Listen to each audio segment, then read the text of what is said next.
जानिब से आज यहाँ पे हम लोगों ने जॉब मेला का आयोजन किया हुआ है। आज जॉब मेला का आयोजन हमें इसके लिए करना पड़ रहा है, कहीं ना कहीं हम देख रहे हैं कि हमारे जो बच्चे हैं 10वीं 12वीं 15वीं या ग्रेजुएट पोस्ट ग्रेजुएट बच्चे, उनको कहीं भी जॉब मिल नहीं रही है। सभी में मायूसी है, किसी को भी आज सरकार के ऊपर भरोसा नहीं है।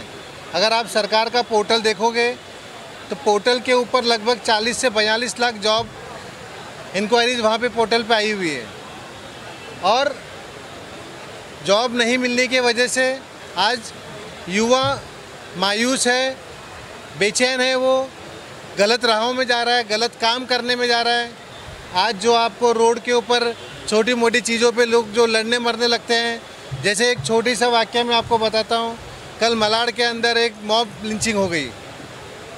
वो बच्चा आकाश अपनी पेरेंट्स से मिलने के लिए आया था बाहर से, एक छोटी से बाइक पे जा रहा था अपनी बीवी के साथ में, पीछे उसके माँ बाप उसके रिक्शे में साथ में थे, लेकिन एक रिक्शे वाले ने उसको ओवरटेक के चक्कर के अंदर और छोटी मोटी बोलाबाली के अंदर इतना बड़ा झगड़ा हो गया कि मॉब आके उसको मार के वहाँ पे ख़त्म कर दी। उसकी माँ वहाँ बचाने के लिए आई, उसकी माँ को भी मारा गया। तो ये सब आक्रोश लोगों में क्यों है? आज युवाओं में इतना आक्रोश क्यों है? आपने देखा होगा कि एनसीपी के लीडर बाबा सिद्दीकी की जो हत्या हुई, उसके अंदर 19 साल 23 साल के बच्चे हैं। तो आज युवाओं को काम नहीं है, वो घर से भटक रहे हैं, गलत राह पे जा रहे हैं, ड्रग्स में जा रहे हैं, अलग अलग चीज़ों में वो इन्वॉल्व हो रहे हैं। और यही सारी चीज़ों को देखते हुए हम देख रहे हैं कि आज युवा को अगर दिशा देनी है हमें, तो उसको हमें जॉब देना पड़ेगा। बच्चे बड़ी मुश्किलात से आज पढ़ रहे हैं, गरीब बच्चे 10वीं 12वीं 15वीं करने के लिए भी बहुत मुश्किल होती है। आज एजुकेशन महंगी हो गई है, उसके बाद भी आज बच्चे पढ़ रहे हैं, और पढ़ने के बाद जब उनको जॉब नहीं मिलती है तो कहीं ना कहीं मायूसी होती है। आज महाराष्ट्र के डेटा के हिसाब से मैं कहता हूँ, हर दिन 2 युवा आत्महत्या कर रहे हैं, सिर्फ जॉब नहीं होने की वजह से। तो इन सारी चीज़ों को हम ध्यान में रखते हुए आज ये जॉब का मेला हमने आयोजन किया है।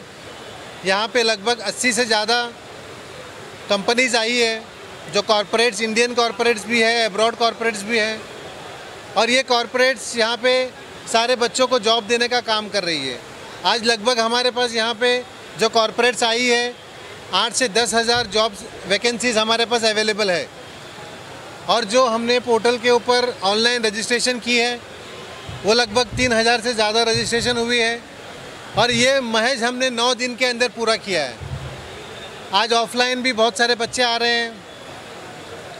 इस हमारे जॉब मेला के अंदर हमें जो एसोसिएट पार्टनर्स हैं, हमारे BIA Bombay industry association, Alif जो एब्रॉड बच्चों को पढ़ने के लिए भेजती है, और उसके बाद हमारे Lion Crescent, Oshiwara Lion Crescent जो ओशिवरा क्लब है। तो ऐसे सारे लोगों ने हमको सहयोग दिया है इस आज के कार्यक्रम को कामयाब करने के लिए, और मैं सारी कंपनियों का तहे दिल से शुक्रिया अदा करता हूं जो आज वो यहाँ पे आए और इस जॉब मेला को कामयाब बनाए। आज जिस तरीके से सरकार फ्रीबीज बांट रही है, आज सरकार फ्रीबीज बांट रही है, लाड़की बहना है, लाड़का भाऊ है। लाड़का भाऊ क्या है? ये जॉब तो दे नहीं पा रहे हैं उनको, लेकिन 12वीं को 6000 रुपये दे रहे हैं, 15वीं को 10,000 रुपये दे रहे हैं, लोगों को घर बिठा रहे हैं, उनको नाकारा और निकम्मा बना रहे हैं। सरकार का काम था जॉब क्रिएट करना, वो उसमें एकदम से नाकाम रही है और जॉब नहीं क्रिएट कर पाई है। इसके लिए लाड़की बहन है, लाड़का भाऊ जैसी स्कीमें लेके आ रही है। तो कहीं ना कहीं महाराष्ट्र के अंदर जॉब का सरकार का बहुत बड़ा फेलियर है। Maharashtra needs job. महाराष्ट्र लोगों को काम देना चाहती है, लेकिन यहाँ पे काम नहीं है। महाराष्ट्र नीड्स इन्वेस्टमेंट, लेकिन एक भी इन्वेस्टमेंट महाराष्ट्र में नहीं आ रहा है, सब गुजरात डाइवर्ट हो रहा है। Maharashtra needs law and order, लेकिन लॉ एंड ऑर्डर मुंबई में नहीं है, पूरे महाराष्ट्र में लॉ एंड ऑर्डर फेलियर है। तो इस तरीके से ये सरकार अपने आप में एक बहुत बड़ा फेलियर है, और हम लोगों ने आज यहाँ पे जो भी आयोजन किया है उसके लिए आप तमाम मीडिया वालों का भी मैं तहे दिल से शुक्रिया अदा करता हूँ। शुक्रिया।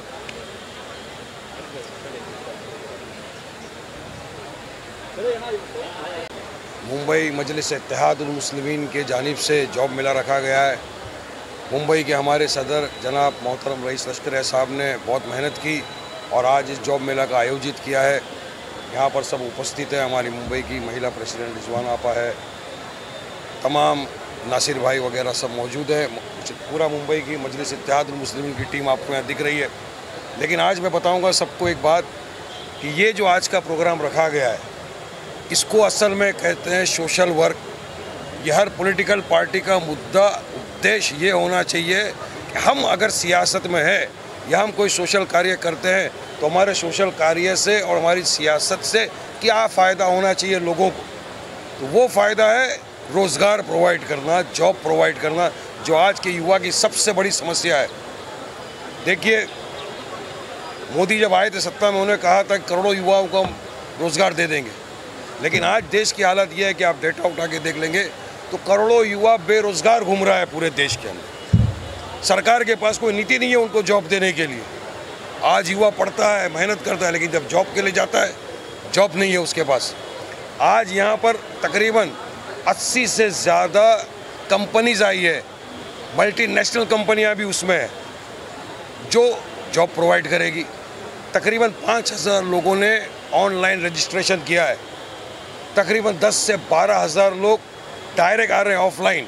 तो समझिए, अगर हमारी एक मुहिम से अगर 10,000 लोगों को भी रोज़गार मिलता है तो 10,000 लोगों के साथ सोचिए, एक एक परिवार का अगर आप 5 आदमी भी गिनिए, एक आदमी को जिसको जॉब मिलता है उसके साथ 5 पेट लगे हुए हैं।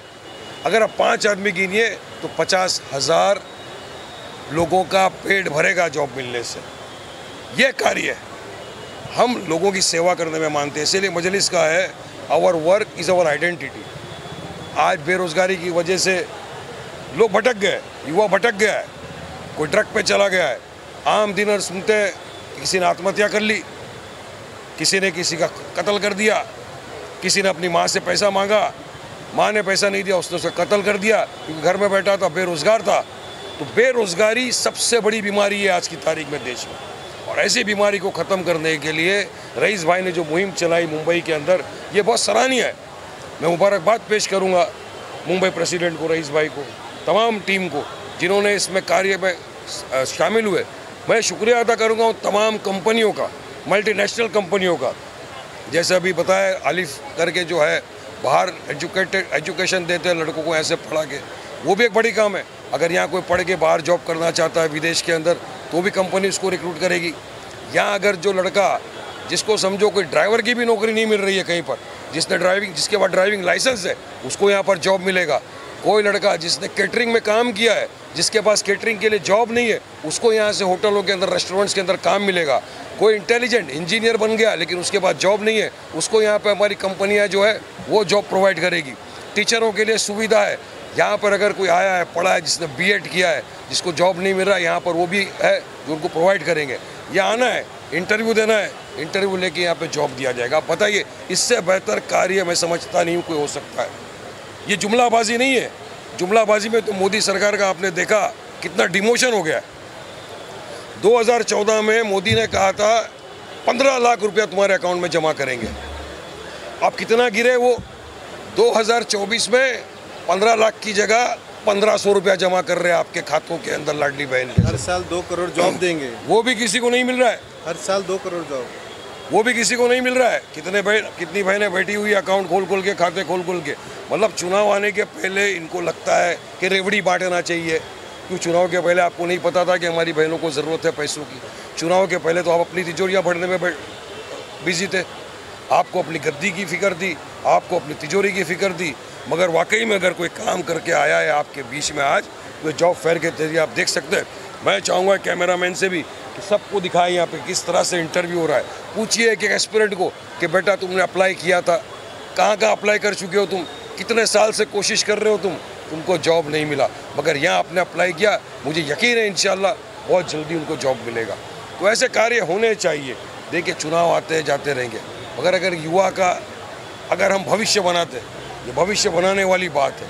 आज यहाँ से कोई जॉब पे जाएगा, कल प्रमोशन होगा, कल मैनेजर बनेगा, एग्जीक्यूटिव बनेगा, डायरेक्टर बनेगा, हो सकता है किसी बड़ी कंपनी का चेयरमैन बन जाए यहाँ से, तो खुशी हमको होगी कि चलो अल्लाह ने हमको इस लायक बनाया कि आज हम किसी के काम आ सके, किसी को हम जॉब प्रोवाइड कर सके। तो आज ये मुद्दा सियासती नहीं है, ये एक सोशल कॉज है। सोशल कॉज के लिए हमने चालू किया है और मैं चाहूँगा कि जो युवा तक जिन तक ये QR कोड नहीं पहुँच सका, जिनको ये पता आज लगा कि अब यहाँ पे जॉब फेयर हुआ है, जो कांटेक्ट नहीं कर सके उनके लिए QR कोड जारी रहेगा और हम चाहेंगे कि आप QR कोड के ज़रिए अप्लाई करते रहे। जहाँ कहीं भी वैकेंसी होगी हमारी टीम आपको इंशाअल्लाह ताला समर्थन करेगी, वहाँ आपको जॉब प्रोवाइड करने की पूरी हम कोशिश करेंगे। आप तमाम आए यहाँ पे, मैं आप तमाम का धन्यवाद शुक्रिया अदा करता हूँ। जितनी कंपनीज यहाँ आज आई है अपना कीमती वक्त निकाल के, या जितनी भी संस्थाओं ने यहाँ पर ताउन किया है इस जॉब मेला को सक्सेस करने के लिए, मैं उन तमाम का शुक्रिया अदा करता हूँ। जितने युवा आज अप्लाई किए मैं उन तमाम का शुक्रिया अदा करता हूँ और अल्लाह से दुआ करता हूँ कि इंशाअल्लाह आपको जॉब मिलेगा। आप काम करिए, अपने परिवार का ख्याल रखिए, अपने राज्य का नाम रोशन करिए, अपने देश का नाम रोशन करिए और हमको अपनी दुआओं में याद रखिए। शुक्रिया। अस्सलाम वालेकुम रहमतुल्लाह। जो हत्या हुई वो तो एक बहुत ही दर्दनाक वाक़या है। मेरे लिए तो पर्सनल लॉस है, मेरे 30 साल से उनके ज़्यादा कनेक्शन थे और इसके पहले 2 दिन पहले ही मिले थे, अच्छे खासे बातचीत हुई। मगर इसमें सरकार का पूरी तरह फेलियर है, कानून व्यवस्था का, इंटेलिजेंस ब्यूरो का टोटल फेलियर है। क्या हो रहा है हमारे राज्य के अंदर? एक शख्स ने अगर 16 दिन पहले आपको अर्जी दिया था कि मुझे सिक्योरिटी थ्रेट है, तो उसको सिक्योरिटी प्रोवाइड क्यों नहीं की? और अगर सिक्योरिटी प्रोवाइड आप बोलते हो की थी, तो जिस वक्त उनके ऊपर अटैक हुआ उस वक्त वो तमाम सिक्योरिटी कहाँ थी? ये मेरा सरकार से सवाल है, सरकार इसका जवाब दे। जनता जानना चाहती है कि क्या एक शख्स जेल में बैठकर सबको मारता जा रहा है, सबको हिट लिस्ट पे डाला जा रहा है, सरकार क्या उचित कदम नहीं उठा सकती उसको पकड़ने के लिए? मगर कहीं ना कहीं हमको लगता है कि नहीं, सरकार की नाक के नीचे हो रहा है। बांद्रा जैसी बिजी स्ट्रीट के ऊपर दशहरा के दिन जहाँ दो रैली है, एक शिवाजी पार्क में, एक आज़ाद मैदान में, पुलिस बंदोबस्त है। इतने बंदोबस्त में आकर अगर कोई मार के जाता है तो उन्होंने महाराष्ट्र की सरकार को, महाराष्ट्र की सबसे टॉप नंबर पे जानने वाली पुलिस को चैलेंज किया कि तुम कितना बंदोबस्त लगा लो, कितने भी तुम टॉप पुलिस फोर्स हो जाओ, हमको जो काम करना है हम करके जाएंगे। तो ये चैलेंज किया उन्होंने पुलिस को और मैं चाहूँगा कि महाराष्ट्र की पुलिस, खास तौर से मुंबई की पुलिस तो सक्षम है, काफ़ी केसेस क्रैक कर चुके, वो इस बात का संज्ञान ले और कुछ लोग पकड़े मास्टरमाइंड को पकड़ो। मास्टरमाइंड कौन है, असली सूत्रधार कौन है, उसको लाओ सामने, क्रैक करो पूरे केस को और देखिए, इंश्योर करिए कि आगे हम तो समझ रहे हैं कि लिस्ट जारी हुई है, कौन कौन है लिस्ट में, तमाम को सिक्योरिटी प्रोवाइड की जाए। और देखिए, हम तो अपोजिशन में, अगर सत्ता के अंदर बैठा हुआ शख्स सेफ नहीं है आज की तारीख में, बाबा सिद्दीकी सत्ता में थे, अजीत पवार की पार्टी में थे, सत्ता में रहा हुआ अगर मंत्री सेफ नहीं है तो अपोजिशन के मंत्रियों की, अपोजिशन के नेताओं की क्या सेफ्टी है? और आम नागरिक जो मुंबई की सड़कों पे तन्हा घूमता है उसकी क्या सेफ्टी है? क्या मुंबई के अंदर फिर से 90 का दशक देखना चाहती है सरकार? क्या दिखाना चाहती है सरकार? 90 के दशक में चलता था, रास्ते में निकले, गोली मार दिया, गाड़ी के पास गए, गोली मार दिया। आज हमको देखने को मिल रहा है। तो सरकार को उचित स्टेप उठाना पड़ेगा। अगर सरकार चाहती है कि फिर से माफिया एंटर नहीं करे, सरकार को उचित स्टेप उठाकर इसको ख़त्म करना पड़ेगा। और जो भी पकड़ा है, देखिए, महाराष्ट्र के मुख्यमंत्री ने कहा है कि हम कानूनन सज़ा देंगे, उनको फांसी की सज़ा देंगे। हमारी भी ये मांग है कि जो भी पकड़ा है, जो आगे पकड़ाने वाले, उनका केस फास्ट ट्रैक कोर्ट में चलाया जाए, स्पेशल पब्लिक प्रोसिक्यूटर को अपॉइंट करके जल्दी से जल्दी उनको फांसी की सज़ा से कम सज़ा होना ही नहीं चाहिए।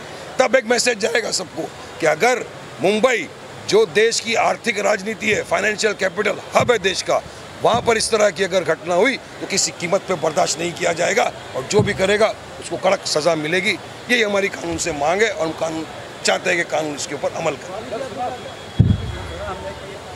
आप कह रहे हैं कि अगर मेरा नंबर मेरा है, अरे भाई साहब, मौत से किसकी रिश्तेदारी है? आज उसकी तो कल किसी अपने की भी बारी है। सही बात है, कोई भी हो सकता है। हम भी तनहा घूमते हैं, हम भी रोज़ बात रखते हैं, हम माइनॉरिटी की तरफ से लड़ते झगड़ते हैं टीवी पे, स्टेजों पे, हर माध्यम पे। और हमारे साथ तो हो चुका है ना हमारे पार्टी के सदर बैरिस्टर असदुद्दीन ओवैसी साहब के ऊपर यूपी के चुनाव के बाद फायरिंग की गई थी, उसके बाद उनको सिक्योरिटी प्रोवाइड किया गया। तो हम लोग भी तनहा घूमते हैं। अगर सरकार इंटेलिजेंस क्या कर रही है, इंटेलिजेंस ब्यूरो को पता होना चाहिए क्या चल रहा है राज्य के अंदर, देश के अंदर। तो सरकार का फेलियर है तो कुछ भी हो सकता है। मैंने क्या गलत बोला? तो सरकार की जवाबदारी बनती है हर इंसान को प्रोटेक्शन प्रोवाइड करना, और अगर आप नहीं कर सकते छोड़ दीजिए, रिजाइन करके घर चले जाइए। किसने रोका है आपको? संभालना, कानून व्यवस्था मेंटेन करना राज्य सरकार की जवाबदारी है, दायित्व बनता है सरकार को।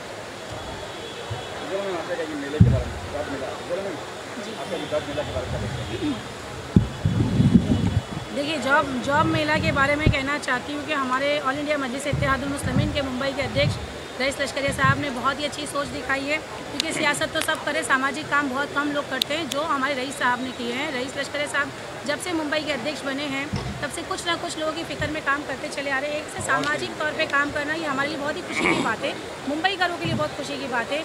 इस जॉब मेले में वारिस पठान साहब ने आके अपनी उपस्थिति दर्ज कराई है, वक्त दिए और लोगों को एक संदेश दिए, तो हमें बहुत ही खुशी है कि हमारे नेता भी हमारे साथ हैं। तो हम रईस साहब के साथ आगे बढ़ते रहेंगे और आज युवाओं को एक संदेश दे दूँ। जो युवा बेरोजगार है, सरकार तो बड़े बड़े वादे करती है कि रोजगार देंगे, लोगों को नौकरियां देंगे, लेकिन आज बच्चे पढ़ लिख कर भी भजिए तलने पे नौबत पे आ गए हैं। आज परिवार संभालना भारी पड़ गया, लोगों की घर गृहस्थी परेशान है। आज ये परेशानी में लोगों को तकलीफ इतनी हो रही है कि युवा अगर टेंशन में आता है तो कोई ना कोई क्राइम होता चला जा रहा है। जब घर में जब पैसा मांगता है, पैसे की तंगी होने के कारण वो फिर चोरी करता है, क्राइम करता है, फिर नशे की में लत लग जाती है। तो आज रईस साहब ने जो ये काम किया है जॉब मेला लगा के, तो युवाओं को अपने पैरों पे खड़ा करने का काम किया है। ये वर्सोवा विधानसभा में ये काम हो रहा है, ये हमें बहुत ही खुशी है कि कई युवाओं ने यहाँ पर आके इंटरव्यू दिया है, उन लोगों को नौकरी लगी है, कई कंपनीज यहाँ पर आई है। तो इसी तरीके से मजलिस इत्तेहादुल मुस्लिमीन का कारवा बढ़ता रहेगा। मजलिस इत्तेहादुल मुस्लिमीन अपने काम से पहचानी जाती है। मुंबई में जब से रईस भाई आए हैं तो ऐसे ही सामाजिक तौर पर काम कर रहे हैं, कई संस्थाएँ आई हैं उनके साथ, तो हम आगे ऐसे ही बढ़ते रहेंगे। और जितने भी युवा अगर मेरी आवाज़ सुन रहे हैं तो वो आए, ऑफलाइन फॉर्म भर के भी यहाँ पर नौकरी लेने का काम करें। बहुत अच्छा कार्य हो रहा है, लेकिन वहीं पर इसका राजनीति भी हो रही है। ये कहा जा रहा है कि इलेक्शन चुनाव नजदीक है, इसलिए MIM इस तरह के कार्य कर रही है। उनको क्या जवाब? देखिए, महाराष्ट्र में जिस तरीके से फ्री बीज बढ़ रही है, MIM तो कोई फ्री बीज बांट नहीं रही है, MIM तो सोशल वर्क कर रही है। आपने कल देखा होगा मुख्यमंत्री जी ने मुंबई के आने और जाने के जितने भी ऑक्ट्राइन नाके थे, उन सारे ऑक्ट्राइन नाकों को लाइट मोटर व्हीकल के लिए फ्री कर दिया गया है। तो ये जो फ्री बीज बढ़ रही है आज महाराष्ट्र के अंदर, मुंबई के अंदर, लेकिन मजलिस इत्तेहादुल मुस्लिमीन आज मुंबई के अंदर लोगों को जोड़ने का काम कर रही है, लोगों का पेट भरने का काम कर रही है। तो इस तरीके से हम कोई फ्री बीज नहीं बांट रहे हैं, हम लोगों की दुख तकलीफ को दूर करने का काम कर रहे हैं। एक मिनट, हाँ बोलिए। आज आपको पता होगा ना, 3:30 बजे इलेक्शन कमिश्नर की मीटिंग है। महाराष्ट्र और झारखंड के चुनाव घोषित करने वाले, यकीनन इंशाअल्लाह ताला मजलिस इत्तेहादुल मुस्लिमीन महाराष्ट्र के अंदर या झारखंड में पूरी तरह चुनाव में हिस्सा लेगी। और मुझे यकीन है कि महाराष्ट्र में जहाँ जहाँ भी हमारे उम्मीदवार लड़ेंगे, लोग उनको अपनी दुआओं से, मोहब्बत से, वोटों से नवाजेंगे। और इस मरतबा मजलिस इत्तेहादुल मुस्लिमीन को बहुत अच्छी रीत से काफ़ी जगहों पर भारी वोटों की मार्जिन से कामयाबी मिलेगी इंशाअल्लाह। शुक्रिया साहब। देखिए, कितनी सीट लड़ेंगे, कहाँ कहाँ से लड़ेंगे, कौन कौन लड़ेगा, ये तमाम सीटों की बात हमारे पार्टी के सदर बैरिस्टर असदुद्दीन ओवैसी साहब डिसाइड करेंगे। महाराष्ट्र के हमारे जो प्रेसिडेंट इम्तियाज़ भाई वो डिसाइड करेंगे, और जब जब होगा आपको पता चल जाएगा। वैसे हमारे पार्टी के सदर बैरिस्टर असदुद्दीन ओवैसी साहब ने पहले ही 5 सीटों को डिक्लेयर कर दिया है, जिसमें मुंबई से वर्सोवा से रईस लश्करिया साहब है, मालेगांव से हमारे सिटिंग MLA मुफ्ती इस्माइल साहब है, दुलिया से हमारे सिटिंग MLA फ़ारूक शाह साहब है, औरंगाबाद से इम्तियाज़ साहब है, और शोलापुर से फ़ारूक शाब्दी साहब है। बाकी की जितनी भी सीटें उसका ऐलान बहुत जल्दी होगा और आपको बताया जाएगा। चल